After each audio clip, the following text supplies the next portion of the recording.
Hi everybody, it's Nick. Just got back from an attempt at a walk actually, but blisters were too bad today. But the point of this vlog is to talk about the menopause and a cycle, really, that it's a framework that I find really helpful when managing my menopause system. And it's just an internal narrative of how I talk to myself, and in a way this narrative is almost like a permission framework. It gives me permission to feel things and to validate how I'm feeling, and that in itself seems to help me move forward and do something about it. So I'll put some content to it and hope this makes sense. And why am I sharing it? I'm sharing it because I use it a lot. I use it a lot for me, and therefore it might help you.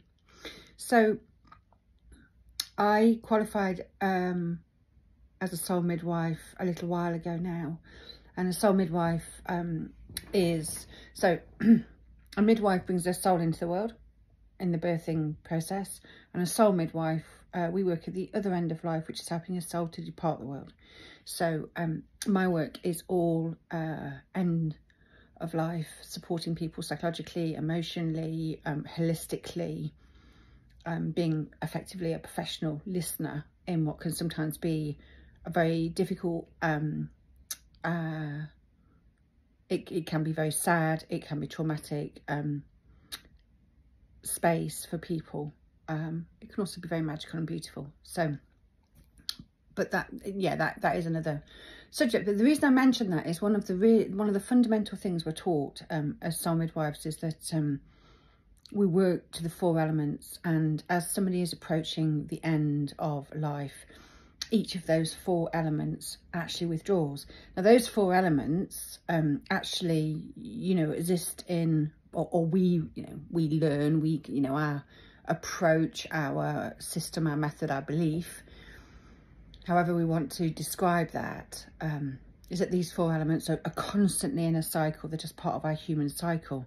But when it comes to end of life, each one withdraws. And I found that really helpful because I now think of where I am in my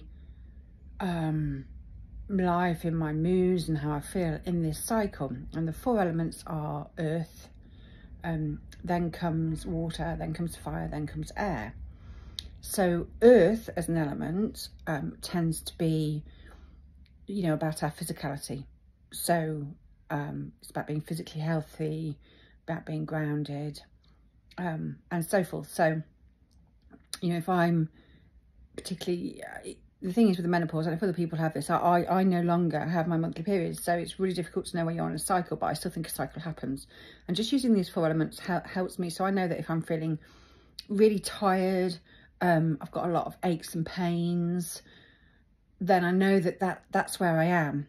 And I perhaps just need to think about physically being kind to myself, maybe resting more, maybe sleeping more, maybe taking an afternoon nap, grounding myself, maybe just sitting outside in nature and having a cup of tea rather than maybe powering around and doing lots of manic exercise or whatever. I just know that physically my body's in a stage where it's not feeling great.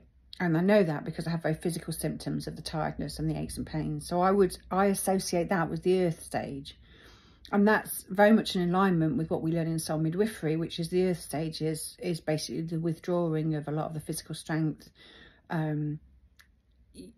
changing in appetite, perhaps not being as mobile, not being able to do things, losing, some muscle mass and all kinds of things like that. A second stage you come to is water. And this can be a very emotional, reflective stage. And yes, does involve water. It does involve lots of tears. And, this is where, from an end of life perspective, people might be thinking about, reflections and regrets, loss, grief, sadness, all kinds of things. And I know for me, when I apply it to my more menopausal state, today, for example, I've really been in water stage. I've been really teary. I don't know, a lot of you probably know this, but the Buddhist faith, which I find really interesting, they view water as, you know, a beautiful purification. So water is very much about cleansing and washing away, you know, certain perhaps more low vibrational energy and so forth. And they view it as really quite, you know, quite profound and special.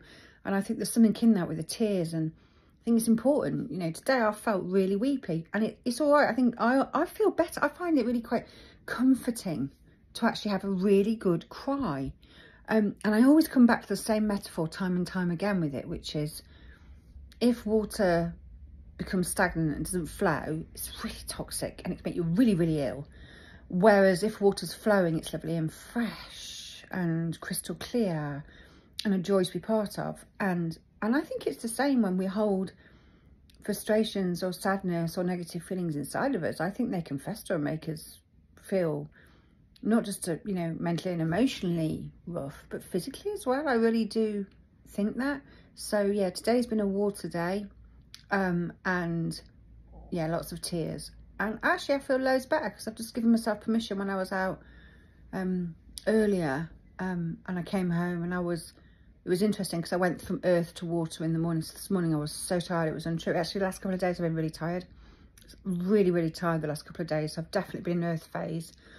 And I did go and have a lay down this morning for an hour. And actually when I woke up, I went straight into water because I just wanted to cry. I just felt really sad. And if you said to me, what's the matter? I don't really know. I don't really know. I just feel sad. I want to cry. So that's water. After water, I'm thinking now how best to explain it. Comes fire. So fire is fire. Angry, agitated, fiery. You know, those days when you can fall out with yourself. Honestly, I could be walking in the kitchen doing stuff and I'm literally having an argument with the cupboard because it didn't close right, or I caught something, and I'm just so cross. I'm just so agitated. Now fire at end of life is, yeah, it's a fiery stage. It's when people are angry, perhaps, you know, at the unfairness, whether it's fear or trauma or whatever it is, but it's a very agitated, angry, fiery, quite energized phase, and you can oscillate. You often see, and I think we probably do it all the time, oscillating between fire and water. You get really, really, really angry about something. So, you know, I'm screaming and ranting and raving 1 minute, and then the next minute I'm crying. You oscillate, you know, and I'm going, oh, I'm oscillating between fire and water. That's interesting. And there's something about just allowing, giving myself that permission. Somehow it kind of lets the cycle flow. So that's fire. And then after fire comes air. And that's a really, really peaceful acceptance phase. It's, you know, you've been through those 3 phases before, and air is at end of life. That is basically, it's the last phase, and it's when there is nothing more. There is just air. It's very ethereal. I'm trying to find the words to describe it, so hence the pause. It's not, but and actually one of the most beautiful things that was said to me is about the air phase is when, the definition of empathy is when you sit with somebody who's in the air phase when they're dying. And that's the final phase. It's very quiet. There's not a lot of communication going on because the person is withdrawing. They're releasing from the human world as we know it. And when you can sit with somebody in that phase, empathy is when you can just sit there and there are no words. There is nothing more to be done. You are just there, and you are accepting that just is, and you can still sit in that space with that person. And air, I think for me, is definitely when I'm thinking of the menopause, when I get to a place where I find peace and acceptance and a surrender. A really interesting story actually. So it does link up, so bear with me. For those of you, I don't know if you know Ram Dass, but he was very a philosopher, a spiritual guru, some really, really interesting talks. And he was talking about surrender and acceptance, and he was on a flight. He used to do a lot of talks and so forth, write a lot of books.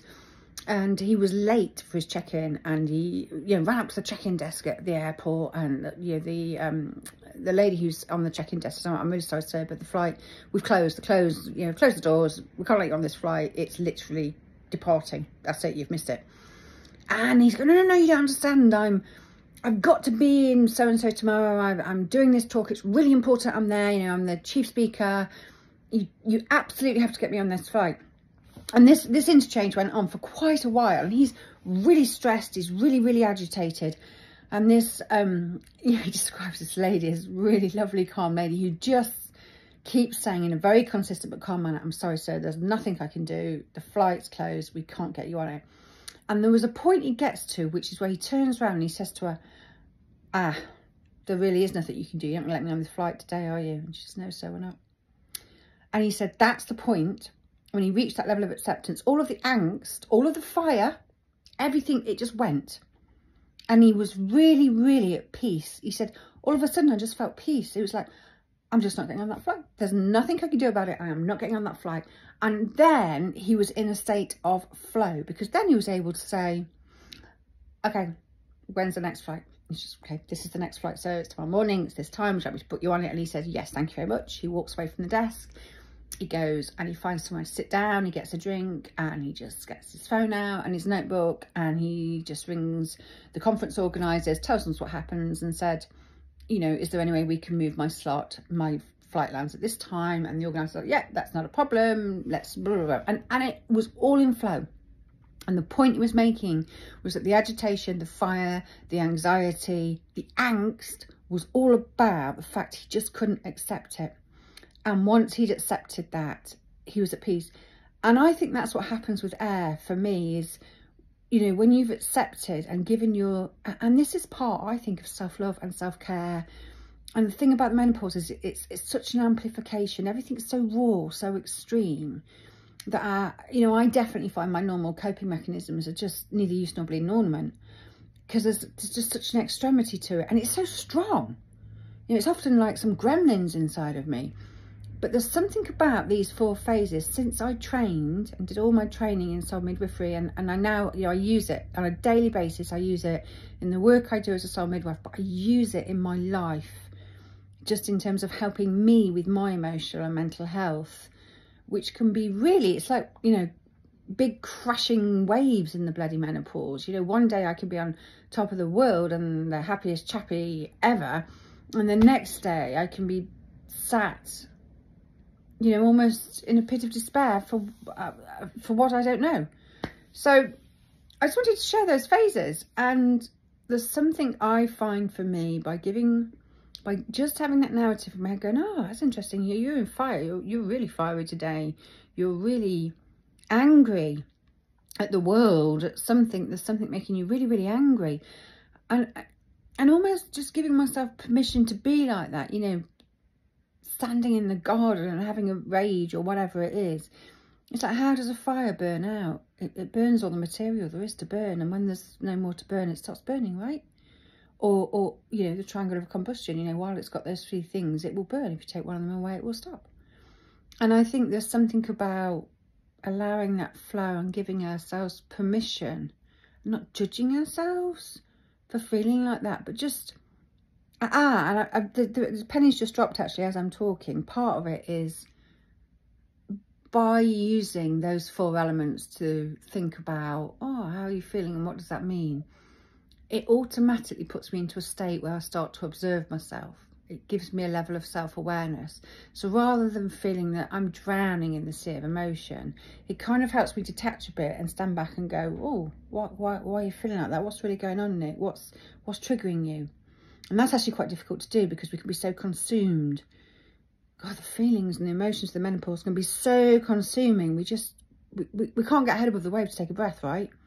But there's something about using those 4 elements that it's like something to hang on to. It's like a lifeboat that I can hang on to, that just gives me enough space to pause and take a breath. And by that, looking at myself and going, oh, that's interesting. So what's going on there? Somehow it allows my brain to start to process and me start to move. So I really hope that that is of use to somebody else, because I'm finding it of enormous use on my journey through the menopause. All right, lots of love.